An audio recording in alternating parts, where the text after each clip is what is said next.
भारत भारत भारत भारत माता की जय बोलते हैं आप? भारत माता जिंदाबाद? नहीं, मैं नहीं बोलता भारत माता की जय। क्यों नहीं बोलते? नहीं बोलता, मेरी मर्जी। संविधान में लिखा है क्या? मेरे आगे मेरा सगा भाई भी क्यों ना हो, यदि वो राष्ट्र का विरोधी है, देश का विरोधी है, तो मैं उसके सीने में दागने के लिए तैयार हूँ। मैं भारतीय हूँ। क्या भारत माता की जय बोलने की इजाजत कुरान नहीं देता, इसलिए आप नहीं बोलते? इस्लाम में नहीं है हमारे मुझे बता नहीं है। जिस धरती पे तुम रह रहे हो शर्म आनी चाहिए। इस भारत माता को जय। ये हिंदुस्तान देश का नाम है, लेकिन ये धरती भारत की है और ये भारत माँ मुझे पलने वाली है। देश का कोई भी मुसलमान भारत माता की जय नहीं बोल सकता है, वो दावे के साथ कह रहे थे। मैं भी तो एक मुसलमान हूँ। ये तो आज की बात है 10-20 सालों की कि जय श्री राम और भारत माता की। मैं तो बचपन से पैदा होते ही भारत माता की जय तिरंगा लेकर के निकलता था। 26 जनवरी 15 अगस्त को विजयी विश्व तिरंगा प्यारा, झंडा ऊंचा रहे हमारा, ये गाना तो हम बचपन से गाते आए हैं। तो ये भारत माता की जय नहीं तो किसकी जय? बहुत से लोगों को तो ये पता ही नहीं होगा कि भारतवर्ष का नाम भारतवर्ष क्यों पड़ा।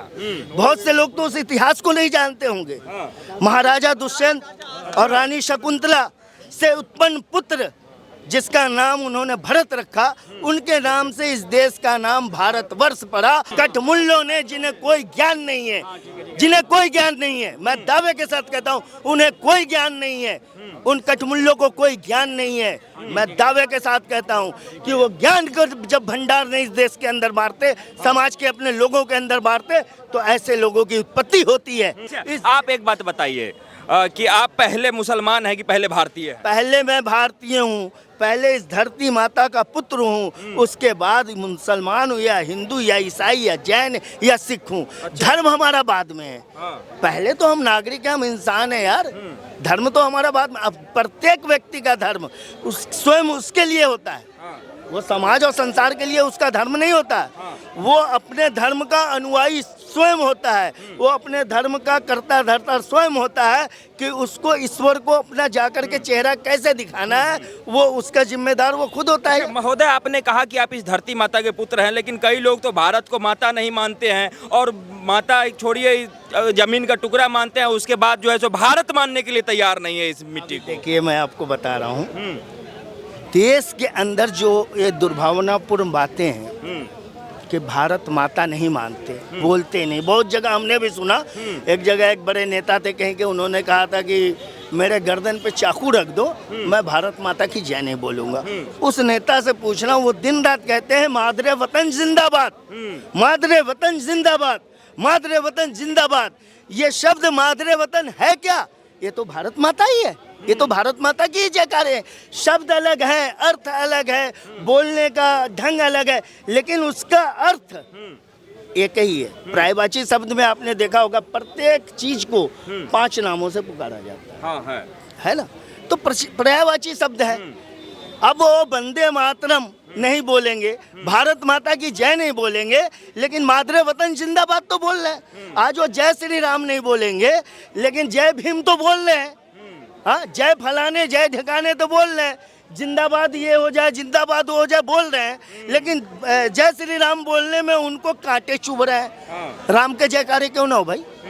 रामचंद्र जी ने कौन ऐसा कार्य किया है जो आलोचनात्मक हो, जो दुर्भाग्यपूर्ण है, जो उन पे उंगली उठाने वाला हो? अरे रामचंद्र जी ने ऐसे कार्य किए हैं जिनके जयकारे तो संपूर्ण विश्व लगाता है। रामचंद्र की जय। और तुम भारत के होके, भारतीय नागरिक होके रामचंद्र जी के जयकारे पे उंगली उठाते हो कि रामचंद्र की जी की जय ना हो। क्यों ना हो? बहुत बढ़िया। क्यों ना हो? क्यों ना हो? अच्छा, मैं जब वही वीडियो देख रहा था, आपने जिन नेताओं की बात का जिक्र किया है, मैं नाम नहीं लेना चाहूंगा, एक टीवी डिबेट में देख रहा था, वो कह रहे थे कि देश का कोई भी मुसलमान भारत माता की जय नहीं बोल सकता है, वो दावे के साथ कह रहे थे, टीवी डिबेट में कह रहे थे। तो क्या ऐसे लोगों के लिए क्या मैसेज है? ये कहते हैं उनको कॉलर पकड़ के मेरे सामने लाओ। मैं भी तो एक मुसलमान हूँ। ये तो आज की बात है 10-20 सालों की कि जय श्री राम और भारत माता की। मैं तो बचपन से पैदा होते ही भारत माता की जय तिरंगा लेकर के निकलता था। 26 जनवरी 15 अगस्त को विजयी विश्व तिरंगा प्यारा, झंडा ऊंचा रहे हमारा, ये गाना तो हम बचपन से गाते आए हैं। तो ये भारत माता की जय नहीं तो किसकी जय? जिस धरती पे मैं रह रहा हूँ, जिस धरती पे मुझे जीवन मिल रहा है, जहां मैं सांसें गिन रहा हूं, जहां मैं जीवित हूं, जयकारे उसके नहीं तो किसके?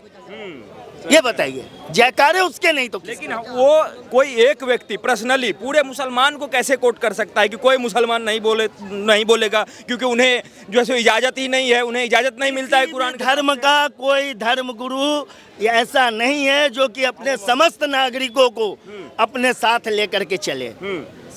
समस्त नागरिकों को, समस्त अपनी बिरादरी, अपनी जाति को अपने साथ लेकर के चले, ये मेरा दावा है। उनके साथ 10, 20, 50 लोग होंगे, समस्त भारत के न तो मुसलमान होंगे न हिंदू होंगे, उन धर्म। एक आखिरी सवाल महोदय जी, एक आखिरी सवाल। देश में अभी भारत और इंडिया का जो है सो लोग एक तरफ बयानबाजी कर रहे हैं कि कई लोग इंडिया के पक्ष में, कई लोग भारत के पक्ष में हैं। हम जानना चाहेंगे कि आप किस तरफ हैं? बहुत से लोगों को तो ये पता ही नहीं होगा कि भारतवर्ष का नाम भारतवर्ष क्यों पड़ा। बहुत से लोग तो उस इतिहास को नहीं जानते होंगे।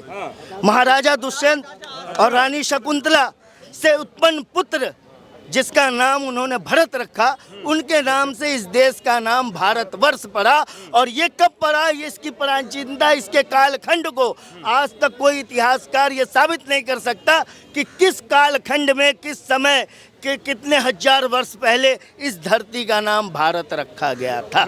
मतलब आप पक्ष में है, भारत के पक्ष में? अरे तो भारत, ये तो देश हमारा भारत। राहुल गांधी खुद भारत के पक्ष में नहीं, इसलिए मैं जोर देके न्यू जनरेशन, नई पढ़ाई लिखाई, नई सोच, नया जो है कि ये है।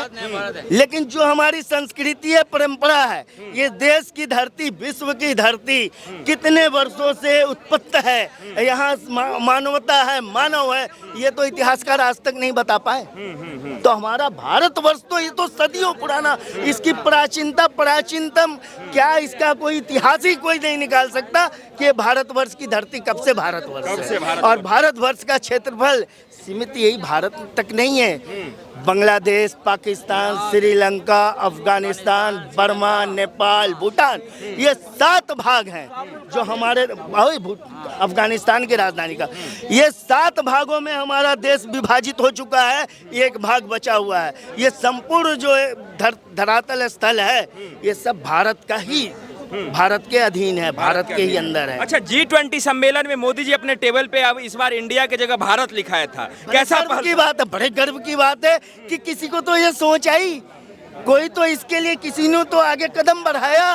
भारत भारत भारत, किसी ने तो ये कदम आगे बढ़ाया है। हम तो स्वागत करते हैं, हम तो नमन करते हैं, धन्यवाद देते हैं प्रधानमंत्री जी का कि आपने जो है कि इंडिया शब्द को हटा करके भारत, और भारत के नक्शे में भारत माता के बीच में भारत, ये देश हमारा है। भारत के रहने वाले हैं हम। तो यार ये तो गर्व की बात है कि हम भारतीय हैं, भारत के रहने वाले।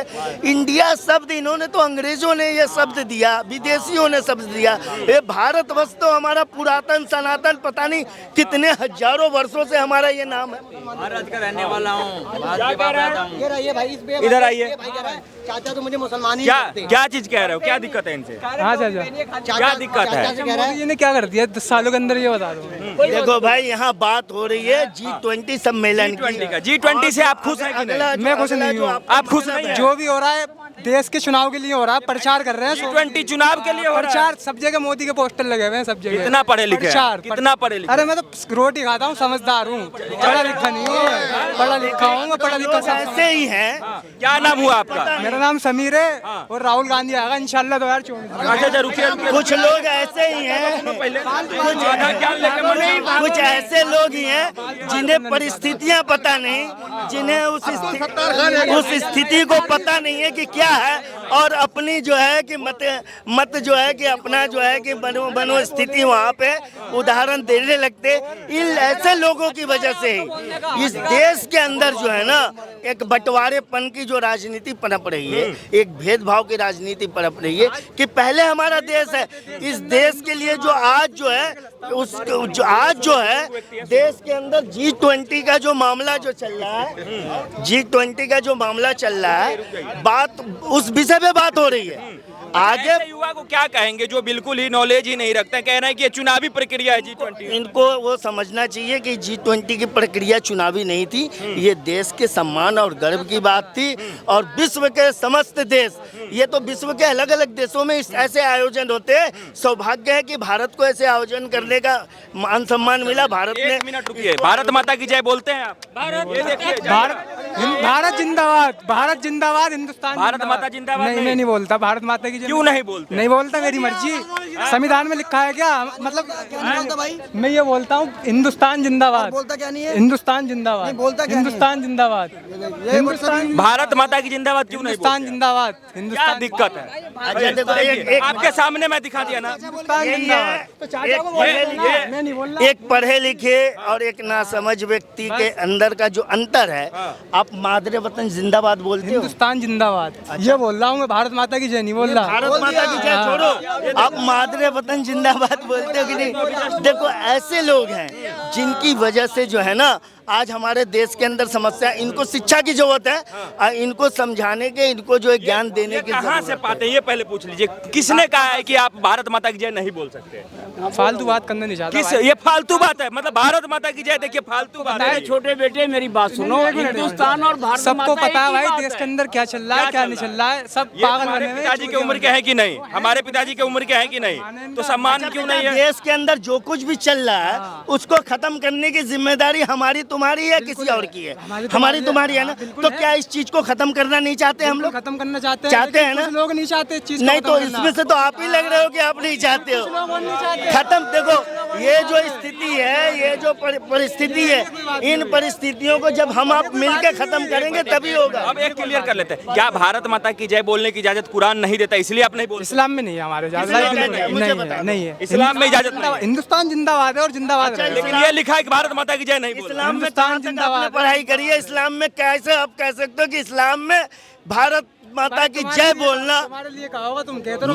मैं मुसलमान हूँ, तमाम कुरान की आयतों को आयतें मुझे पता है और उनके अर्थ पता है। सिर्फ इस्लाम के अंदर एक चीज मना है कि एक ईश्वर अपने खुदा के अलावा किसी को खुदा मान लेना, वो कुफ्र है, गुनाह है। उसको आप खुदा नहीं मान सकते, ईश्वर नहीं मान सकते। बाकी जयकारे जब हम या हुसैन या हसन जयकारे करते हैं, वो भी तो इंसान थे, हमारे पैगंबर थे, इंसान पैदा हुए थे, उनके हम जयकारे लगाते हैं। हाँ, हम जब ये कोई नेताओं के रैली होती है तो हमारी मोहल्ले का कोई नेता होता है, अब्दुल करीम, अब्दुल रहीम, अब्दुल सुलेमान, इन भाई के जैसे उनके हम जयकारे कहते हैं। अब्दुल सलीम जिंदाबाद, अब्दुल सलीम। लेकिन जिस धरती पे तुम रह रहे हो, शर्म आनी चाहिए। इस भारत माता को जय।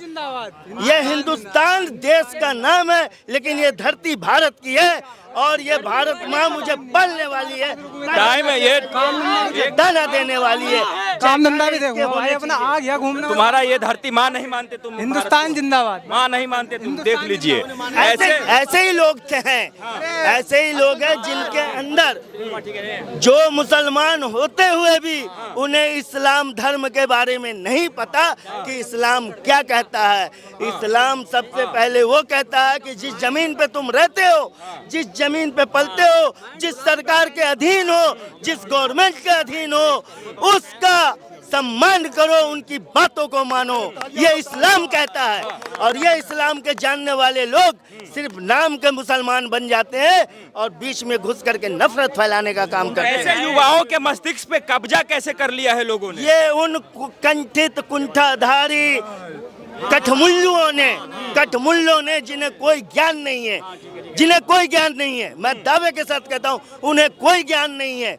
उन कठमुल्लों को कोई ज्ञान नहीं है। मैं दावे के साथ कहता हूँ कि वो ज्ञान को जब भंडार नहीं इस देश के अंदर बांटते, समाज के अपने लोगों के अंदर बांटते, तो ऐसे लोगों की उत्पत्ति होती है, ऐसे लोग वहाँ पनपते कह हैं। रहे हैं हमारे वीर हामिद अंसारी जैसे महान इस धरती के पुत्र, जिन्होंने लड़के जो है सो अपना पूरा परचम लहराया है पूरे देश में, वो लोग जब भारत को माता मानते हैं तो ऐसे युवा को किसने कहा कि ये हमीद, जब वीर अब्दुल हमीद जब देश का बंटवारा हुआ 1971 में, जब पाकिस्तान और बांग्लादेश से अलग करने की बात हुई, हमारी सेना लड़ रही थी, तो उस वीर अब्दुल हमीद ने ये नहीं सोचा कि हम मुसलमान हैं और हमारे सामने जो टैंक लिए वो मुसलमान हमारे भाई हैं, लेकिन नहीं, उन्होंने कहा देश सर्वोपरि, हमारा राष्ट्र सर्वोपरि, मेरे आगे मेरा सगा भाई भी क्यों ना हो, यदि वो राष्ट्र का विरोधी है, देश का विरोधी है, तो मैं उसके सीने में दागने के लिए तैयार हूँ, मैं भारतीय हूँ। यही काम वीर अब्दुल हमीद ने किया कि पाकिस्तान के 7 टैंकों को उड़ा करके आज इतिहास में स्वर्ण अक्षरों में अपना नाम दर्ज करा गया। हम उनकी संतानों में से हैं। ऐसे युवाओं को तो अब्दुल कलाम के मजार पे भी माथा टेकने में शर्म आती है, ये लोग वही लोग हैं, क्या कहना चाहेंगे इस पे? देखिए, मज़ारों पे माथा टेकने का कार्य मुसलमानों का नहीं है। नहीं है, बिल्कुल नहीं। मज़ारों पे माथा टेकने का काम न मुसलमानों का, न हिंदुओं का है, किसी का नहीं है। मज़ारों पे जाते हैं, वो उनकी मज़ार जिनकी बन जाती है, उन्होंने क्या कार्य किए अपने जीवन में, उनके कार्य को वहाँ समझने, उनकी जो है कि गाथाओं को सुनने समझने कि आखिर ये मज़ार यहाँ क्यों बन गया। इन्होंने ज़रूर कोई बहुत बेहतरीन काम किया होगा, जैसे ख्वाजा गरीब नवाज है, हजरत निजामुद्दीन है, तो उनकी उन चीज़ों को देखने समझने कि इन्होंने कार्य क्या किए थे जिससे लोग इनके दर पे आते हैं और इनके दर पे कभी अंधेरा नहीं होता। तो उन्होंने वही कार्य किया था, एकता का, समानता का, सभी को एक समझने का, सभी का सम्मान करने का, चाहे वो किसी भी धर्म जाति का हो, अपने साथ अपनी थाली में बिठा के खाना खिलाने का कार्य किया था उन्होंने। इसलिए उनकी महानता महान है।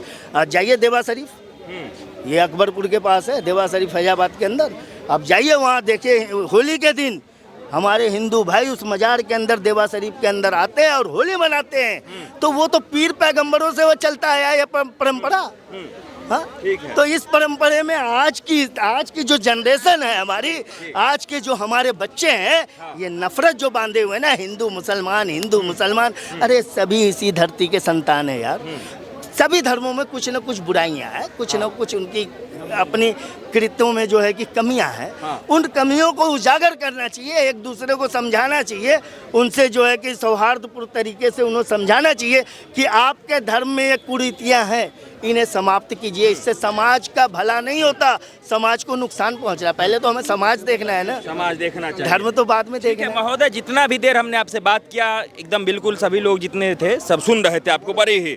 अच्छा, एक टॉपिक ये भी है, एक पॉइंट है इसी में कि क्या G20 के बाद जिस तरीके से अभी लोगों ने कहा कि ये एक चुनावी माहौल तैयार किया जा रहा है, तो मान के चलिए, अगर मान ले हम कि उन्हीं का बात जो चुनावी माहौल है, तो क्या G20 के बाद मोदी जी की जो कद है, जो लोग वोट करते थे मोदी जी को, वो और बढ़ चढ़ के करेंगे या फिर 2024 में वोटिंग में गिरावट आएगी? बढ़ेगा, उनका कद बढ़ेगा, उनका वोटिंग परसेंटेज भी बढ़ेगा, क्योंकि बड़े ही सौभाग्य की बात है कि ऐन लोकसभा चुनाव के पहले ये G20 का सम्मेलन हुआ, और इससे भी बड़े जो है कि सम्मान की बात है कि बड़े शांति से और बड़ी सुरक्षात्मक तरीके से और बड़े ही अच्छे तरीके से जो है कि समस्त देश के लोग यहाँ आए और अपने अपने घरों को लौट गए, सकुशल लौट गए। सुरक्षा व्यवस्था से पूरा प्रसन्न है। बहुत बढ़िया सुरक्षा व्यवस्था किया गया था और प्रत्येक चीज़ों पे बड़े ही ध्यानपूर्वक जो है कार्य किया गया था, जिससे किसी तरीके की कोई परेशानी ना हो। समस्त देशवासियों के लिए गर्व की बात है यार कि हमारे मेहमान आए, हमसे मिले, हमारे लिए वो संदेशा जो छोड़ गए और हमने जो उनको संदेश दिया उन्होंने ग्रहण किया और अपने अपने देशों को गए। आने वाले समय में चुनाव पे इसका फर्क पड़ेगा, फर्क पड़ेगा। तो 24 में प्रधानमंत्री क्या नरेंद्र मोदी ही तीसरी बार बन रहे हैं? देखिए, 99% तो यही संभावना है, जैसे आपका 99 ये खबर है, 99% तो संभावना यही है। लेकिन आने वाले दिनों में अब जनता है भाई, एक अकेले कहने से तो कुछ नहीं होता है। देश है, इतना बड़ा जनता है, जनता पूरा उस पर जो है कि अपना जो है कि निर्णय लेगी। वो तो चुनाव के बाद ही, मतगणना के बाद ही हम इस पर कोई। आप किधर है? हम तो भैया एक सच्चाई की तरफ है, सत्य में उजते, जिन्होंने जैसा कार्य किया हम उनकी वैसी सराहना कर रहे हैं। हम मोदी जी की आलोचना भी करते हैं, उनकी सराहना भी करते हैं। लेकिन एक तरफ तो कांग्रेस तो खुलेआम दावा कर रही है कि देश के मुसलमान कांग्रेस के साथ है। बात यही आ जाती है ना घूर फिर के मुसलमानों के, या जिसे भी देखो, जो भी राजनीतिक दल को देखो, सीधे मुसलमान पे। अरे मुसलमान है क्या यार, इस देश के नागरिक हैं। अधिकार है कांग्रेस का उन पे, तभी तो वो कहते हैं। किसी मुसलमान पे किसी का अधिकार नहीं, न प्रधानमंत्री नरेंद्र मोदी जी का, न कांग्रेस के किसी अध्यक्ष का, न किसी आज और राजनीतिक दलों का। मुसलमान जो देश का है, हाँ। समझ रहे हैं, वो अपनी मर्जी से समस्त नागरिक है। वो मुसलमान हिंदू जाति धर्म में आप लोग बांटते रहते हो, ये चीज अलग है। हम नहीं बांटते हैं साहब, ऐसा मत कहिए, हम नहीं बांटते हैं। ये काम राजनीतिक दलों का है। राजनीतिक दल ये करते आए हैं, करते रहे हैं, उनको सीखना चाहिए। सबसे पहले भारतीय नागरिक, यानी भारत सरकार कोई योजना लेके आती है तो वो समस्त भारतीय नागरिकों के लिए उनकी योजना होती है, किसी धर्म विशेष जाति के लिए नहीं होती। 5 किलो चावल उनको मिल रहा है तो 5 किलो मुझे भी मिल रहा है, समझ रहे हैं। तो ये योजना समस्त नागरिकों के लिए। नागरिक की बात करें, हिंदू मुसलमान अपनी जगह है, धर्म और भेदभाव और जो राजनीतिक कटुता है वो अपनी जगह है। इस राजनीतिक पहले देश का विकास होना चाहिए, पहले देश और देश का विकास, सर्वोपरि राष्ट्र यदि हमारा संपूर्ण सुरक्षित है, खुशहाल है, हमें इस पर भी देखना चाहिए कि हमारे राष्ट्र खुशहाल है या नहीं, हमारे नागरिक खुशहाल हैं या नहीं, हमारे नागरिकों की जो है समस्याएं दूर हो रही है या नहीं हो रही, हमें तो सब पे ध्यान देना है। हम विगत के 9 वर्षों में जो विकास हुआ है या जो फिर विकास कार्य हुए हैं मोदी जी के, उससे कितना प्रसन्न है आप? विकास बहुत हुआ है, लेकिन महंगाई जो है ना, महंगाई ऐसी बढ़ी है, इस कार्य में प्रधानमंत्री जी फेल हो गए। पहली बात, जो प्रधानमंत्री जी के जितने भी कार्यकर्ता हैं, उनके अधीन कार्य करने वाले जो अधिकारी हैं, ये प्रधानमंत्री जी को गलत सूचना देते हैं। प्रधानमंत्री जी को देश और देश की असली सच्चाई नहीं बताते, ये गलत सूचना देते हैं। चापलूस हो गए ये अधिकारी, चमचागिरी कर रहे हैं, ये प्रधानमंत्री जी को गलत सूचना दे रहे हैं देश के बारे में। और प्रधानमंत्री जी उस सूचनाओं को देश के लोगों के सामने जब बोलते हैं तो देश के लोगों को लगता है प्रधानमंत्री जी झूठ बोल रहे हैं। अच्छा। तो वो उनके अधिकारी, उनके जो कार्यालयों के कार्य करने वाले लोग हैं, वो प्रधानमंत्री जी को सही वस्तु स्थिति की जानकारी दे तो मोदी जी हर चीज कंट्रोल कर सकते, बिल्कुल कर सकते हैं। आप मूल्य वृद्धि देख लीजिए, जमाखोरी देख लीजिए, मुनाफाखोरी देख लीजिए। आज देश के अंदर प्रत्येक जो प्रोडक्ट बनाने वाले लोग हैं, प्रत्येक जो छोटे मोटे सामान बनाने वाले, पहली बात तो 90% लोग नकली सामान बना रहे हैं। एल्युमिनियम का बर्तन लेने जाओ ना, लोहे का बर्तन आपको मिलेगा, उस पर एल्युमिनियम का पेस्ट लगा होगा, और कुछ दिन आप इस्तेमाल करो, पता चला कि ये एल्युमिनियम खत्म है, लोहे का है। वुडलैंड का लेदर का बेल्ट लेके आओ, अंदर पता चलेगा कि वो लेदर की एक वैक्सीन चढ़ा रखी है, आपको धोखाधड़ी कर रहा है। तो ये धोखाधड़ी चल रही है देश के अंदर, इस पे प्रधानमंत्री जी की आंख नहीं है, उनका नियंत्रण नहीं है, और महंगाई इतना हावी है कि प्रधानमंत्री जी की आलोचना हो रही है। प्रधानमंत्री जी को अभी समय है, ठीक है, कुछ वक्त है, प्रधानमंत्री जी इस पर जो है कि निर्णय ले कि हमारे देश में महंगाई क्यों है और गरीबी क्यों बढ़ रही है, रोजगार लोगों को क्यों नहीं मिल रहा, और लोगों के पास जो नकली सामान पहुंच रहा है वो क्यों पहुंच रहा है। ये जो उद्योगपति जो सामानों को